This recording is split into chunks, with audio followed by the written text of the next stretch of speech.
Welcome to my channel Abidas Maths. মই আজি ৰিজনিংৰ আন এটা পাৰ্ট ক্যালেন্ডাৰ তাৰ বিষয়ে আলোচনা কৰিম। ক্যালেন্ডাৰৰ প্ৰশ্নসমূহ যিকোনো কম্পিটিটিভ এক্সামতে আহি থাকে, বেংকিং হওক, ৰেলৱে হওক, গ্ৰেড 3 গ্ৰেড 4 হওক, এসএসসি এক্সাম এবিলাকত লাগিয়ে থাকে। ক্যালেন্ডাৰৰ যিমান যেনেকুৱা ধৰণৰ প্ৰশ্ন আহে মই আজি থিওৰি দি যাম, ডিটেইলছ আলোচনা কৰিম, তোমালোকে চাই থাকিবা। ক্যালেন্ডাৰ আমি আমাৰ ঘৰত সকলোৰে ঘৰত ক্যালেন্ডাৰ আছে, অসমীয়া হওক ইংৰাজী হওক, ক্যালেন্ডাৰটো আমাৰ আছে।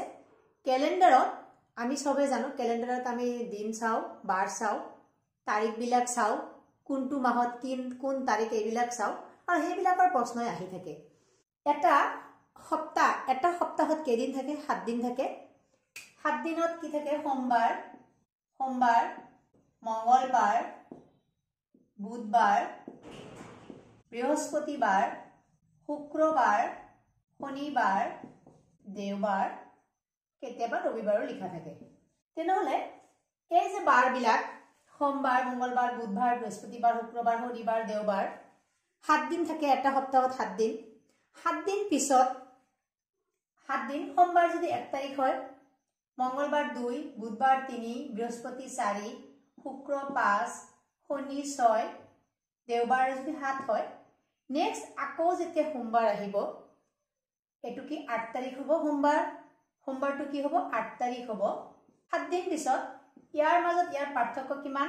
7 দিন। 7 দিন পিছত আকৌ সোমবাৰ পাম। ঠিক এদৰে মঙ্গলবাৰৰ 7 দিন পিছত এটো কি হ'ব? 9 তাৰিখ আমি কি পাম? আকৌ মঙ্গলবাৰ পাম। তেনেহলে আমাৰ যেতিয়া বাৰ উল্লেখ কৰিব, বাৰ উলাব লাগিব, আমাৰ পাৰ্থক্যটো মাজত কি হ'ব? আমাৰ কি থাকিব? 7 দিন পিছে পিছে আমাৰ একে বাৰ আহিব।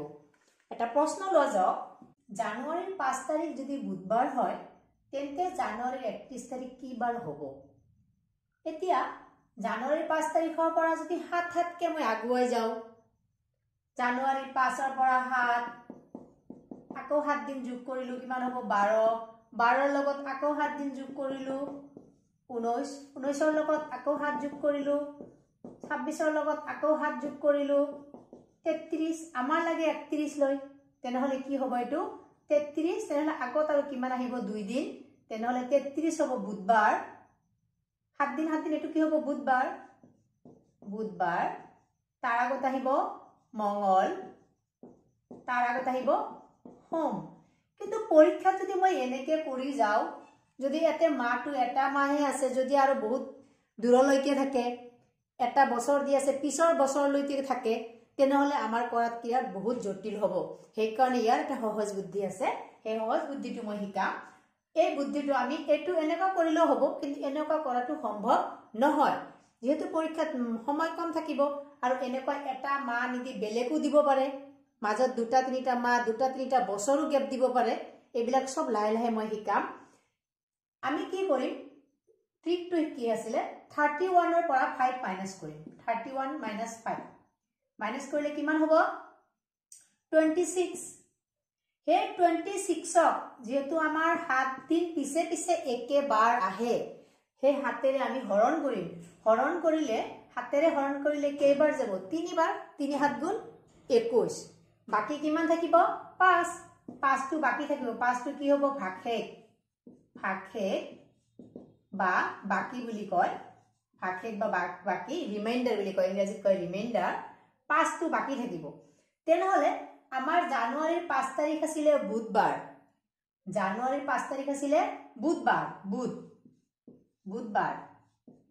বুধবাৰৰ লগত পিছৰ যিটো 5 বুধ, বৃহস্পতি, শুক্ৰ, শনি, তাৰপিছত কি আহিলে? দেওবাৰ, ৰবিবাৰ, তাৰপিছত কি আহিল? সোমবাৰ। তেনেহলে 5 যোগ কৰিলে আহিব কি? সোমবাৰ। ইয়াৰ আৰু 5টা দিন যদি মই যোগ কৰো, আহিব কি? সোমবাৰ। তেনেহলে এইটো কি আটাইতকৈ সহজ উপায়। কি কৰিব লাগিব? যিটো মাজৰ যিখিনি দিন থাকিব, সেই দিনক 7ৰে হৰণ কৰিব লাগিব। হৰণ কৰিলে যিটো ভাগশেষ থাকিব, সেই ভাগশেষটো যিটো দিন আছিলে, সেই দিনৰ লগত যোগ কৰিব লাগিব। সেই দিন ভাগশেষৰ কিমান দিন? 5 দিন থাকিলে 5 দিন যোগ কৰিম, 6 দিন থাকিলে 6 দিন। যদি 0 হয় ভাগশেষ, তেনেহলে আমাৰ সেই দিনটোৱে হ'ব।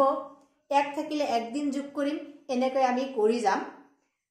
এইটো হল একে মাহৰ ভিতৰত পিছৰ ক্লাছত মই আৰু শিকাই যাম যদি মাজত আৰু বহুত কেইটা মাহ গেপ থাকে বছৰ গেপ থাকে লিপ ইয়াৰ হলে কি হ'ব কোনবিলাক লিপ ইয়াৰ এইবিলাক গোটেইখিনি মই আলোচনা কৰিম এটা এটাকে তোমালোকে মোৰ ক্লাছখিনি চাই থাকিবা আশা কৰো তোমালোকে মোৰ ক্লাছৰ পৰা উপকৃত হবা আজিলৈ ইমানে ধন্যবাদ